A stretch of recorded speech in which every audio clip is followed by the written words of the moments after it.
Going to be a talk on kinesiological sequence for clubfoot correction, which was given at a symposium during the Third World Ortho Recon Conference in Estoril, Portugal.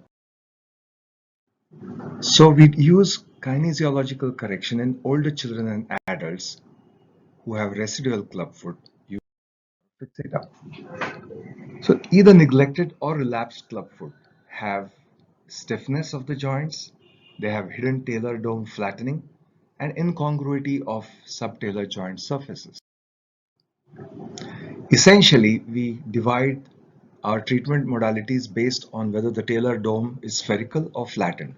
If it is indeed spherical, we can get away with soft tissue distraction to correct the deformities. If the talar dome is flattened, we have to leave it as it is within the ankle mortise and correct the rest of the hindfoot and the forefoot around it using osteotomy. The question that arises is, does hardware matter? Should it be as sophisticated as the TSF? Or can it be as simplistic as the Jess fixator? Or can it be the simplest, as in the plaster cast? Or should we use the Siberian one, which is the... Or really, is it all in the software?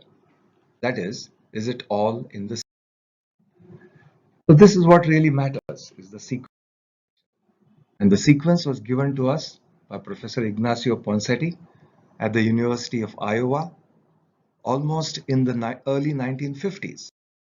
He gave us the Ponseti sequence, or the kinesiological sequence, in which he taught us to first supinate the forefoot so that it matches the excessive supination of the hindfoot, and then we abduct the forefoot, giving counter pressure on the head of the talus.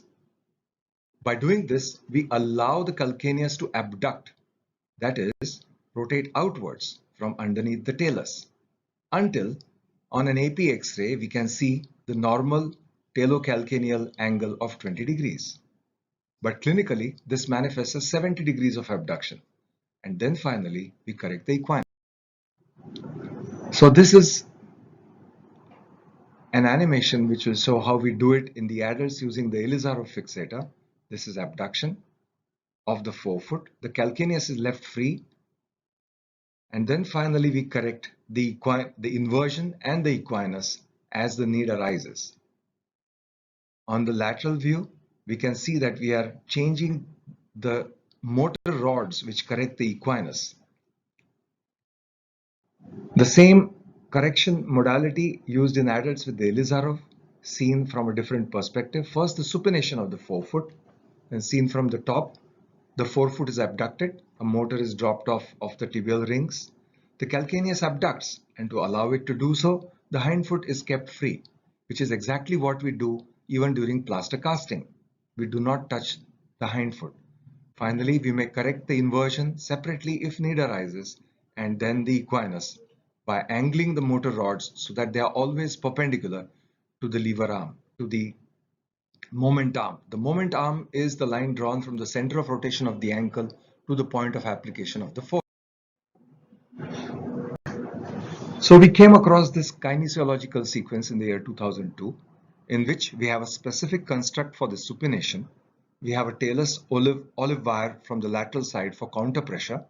We have a forefoot abduction construct which comes down from the tibial rings, which allows the calcaneum to rotate, and then we correct the hindfoot equinus in a specific. This is a 7-year-old boy who had had a posterior soft tissue release when he was 1 year of age. He recently developed a recurrence with his growth spurt and is gone into this picture, wherein, as you can see, he cannot squat, the heel does not touch the ground. So we use this method, the kinesiological sequence, in which the tibial frame consists of 2 rings applied to the tibia, either with half pins or wires. There's 1 forefoot half ring and there's 1 hindfoot half ring. There is a dropped wire into the talar neck, which is connected to the tibial rings. And we change the modalities based on as described. This picture describes and shows how the motor rod for correcting the equinus is angled significantly posteriorly. Towards the end of his correction, you can see that it is, as seen on the X-ray on the right, it is almost tangential to the talar dome, and it has been modified so that it remains perpendicular to the movement arm. This is unlike textbook pictures which show an almost vertical direction of the motor rod. So the hindfoot motors can be, as I just showed, a push construct which is tangential to the talar dome because the talus has to rotate as well as glide posteriorly into the ankle, because as you know, the posterior aspect of the talar body is broader than the anterior. Start with this animation again, in which we apply the forces perpendicular to the moment arm of the which is a line which joins the center of rotation to the point of application of the force. When this is perpendicular, the distraction force F has only one component which acts exactly perpendicular and gives us an appropriate correction. However, if we are to apply the forces not perpendicular to the moment arm, then a different picture emerges, which is what will happen if we are not cognizant of this principle. If the distraction force is applied at an angle theta, then it resolves into two vectors F1 and F2. The vector F1 tends to push the ankle out of the mortise, and the one F2 will give the corrective force. And it depends upon the magnitude of the force applied.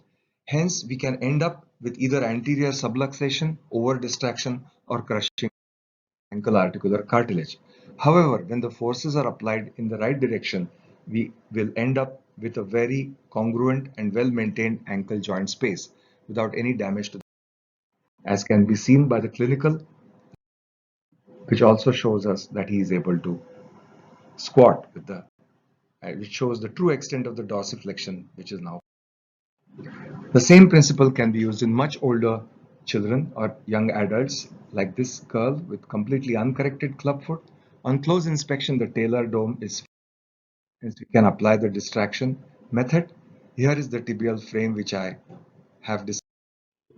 Now I would like to highlight the calcaneal abduction part. To allow the Ponseti principles to function, while the forefoot is being abducted, the hindfoot is free.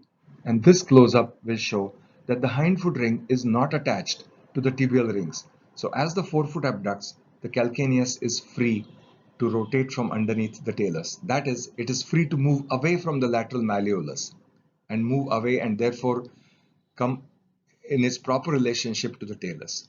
Loose connections are applied between the hindfoot and forefoot rings, and large outriggers are kept so that the patient's calcaneal ring, which is free, does not rub against the bed and give him pain. So these are the x-rays showing the final. Here is the final result with a well-maintained ankle with a clinic which shows we can achieve the desired result. We have seen lower tibial physeal separation in one child. We have seen calcaneal thickening in 3 children.